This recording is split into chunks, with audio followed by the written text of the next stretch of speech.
Welcome po muli sa Philippine Weather Trivia. Again, para po sa mga bago sa channel na to. Ako nga po muli si Alvin Pura, isang meteorologist at ang inyong weather tito.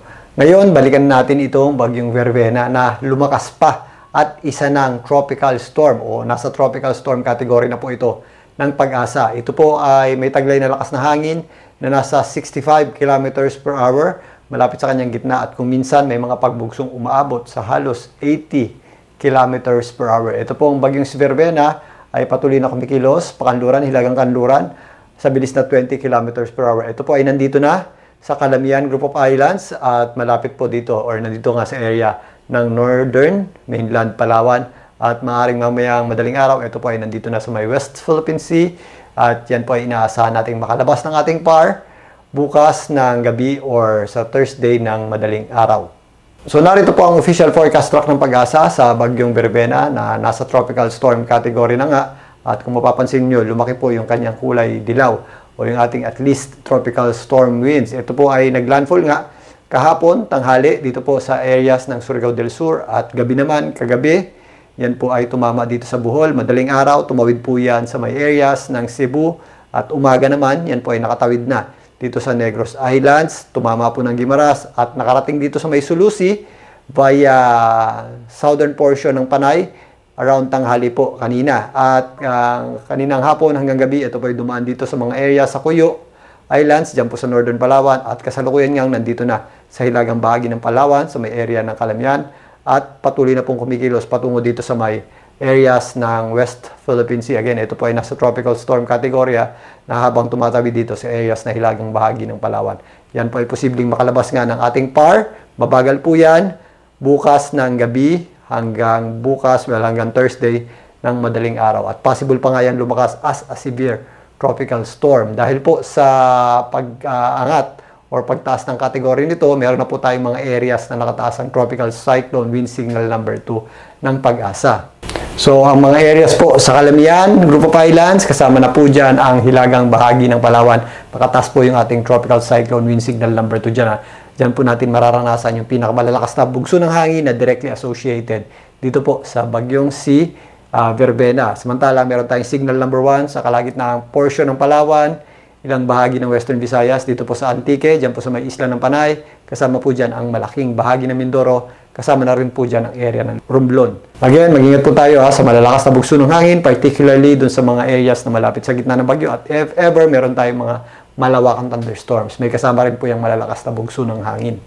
Para naman sa pagulan, significantly nabawasan na yung ating mga pagulan sa mga areas na nadaanan nitong bagyong Verbena.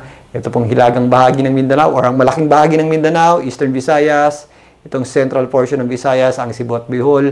Nagpakita na po ang ating araw dyan kanina, pero meron pa rin tayong maulap na panahon at possible na mga kalat-kalat na pagulan dito po sa may isla ng Panay. Ang ating concentration ng malalakas na pagulan na directly associated dito sa bagyong Verbena ay kasalukuyan ngang nandito malapit sa gitna nito, dyan po sa areas ng hilagang bahagi ng Palawan at nag-extend pa yan dito sa areas ng Mindoro at Romblon. Samantalang yung ating indirect effect o yung ating paghila ng amihan at yung ating shear line ay nakaka-apekto naman dito sa areas ng Bicol Region, Calabarzon, including Metro Manila. Yan po ang nagdadala ng maulap na panahon at mga posibleng pag-ulan dito sa Metro Manila. Ang mga areas ng Bulacan, Nueva Ecija, Nueva Vizcaya, kasama po dyan ang Aurora, Quirino, Isabela po, nagpapaulan din po dyan yung ating shear line, Cagayan at ilang parts po dito sa areas ng Abra. Maging dyan po sa extreme Northern Luzon. Again, ito pong bagyong si Verbena habang kumikilos pa kanluran, papunta dito sa may West Philippine Sea, mababawasan din po yung ating mga pagulan dito po sa mga areas ng Western Visayas at Palawan. Pero sa ngayon,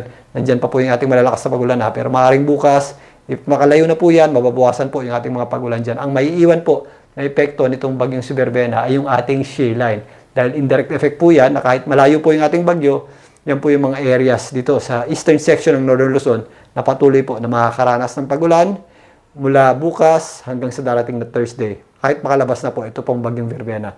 Yan po ang general area ng Cagayan, Isabela, particularly yung northeastern portion nito, yung nakatapat dito sa ating Pacific Ocean, maging dyan po sa areas ng extreme Northern Luzon. So again, mag-ingat po tayo dyan dahil nitong nakaraang araw pa, nakakaranas na po tayo ng mga pagulan dyan. Dumami pa po yan nitong pagtawid ng bagyong Verbena at magpapatuloy pa po yan habang papalabas itong bagyong Verbena. So mataas po o prone tayo dyan sa mga flash floods and landslides, particularly sa mga low-lying areas. Bago tayo matapos, silipin muli natin itong weather advisory ng Pag-asa para sa mga pagulang maaaring idulot ng bagyong Verbena at ng ating tinatawag ngang shear line. Ito po ay mula ngayong hapon hanggang bukas.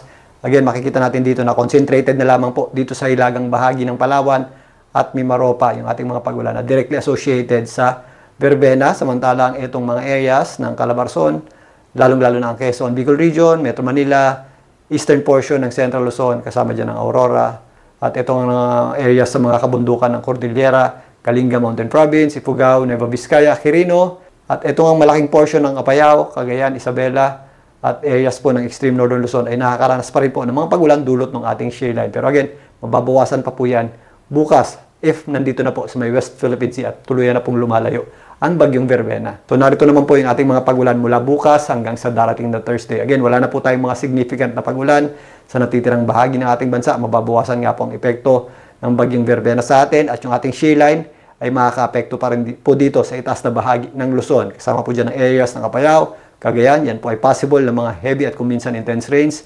Kasama na po dyan ang Babuyan at Calayan Group of Islands. Kasama na rin po dyan ito pong areas ng Kalinga at Isabela, possible pa rin po dyan yung ating mga moderate at kung minsan, meron din tayong mga heavy rains dyan. Kaya again, doble ingat pa rin po tayo dyan sa general area na yan dahil kahit malayo na po yung bagyo, meron pa rin tayong mga nararanasang pagulan dyan dulot nga ng ating shear line.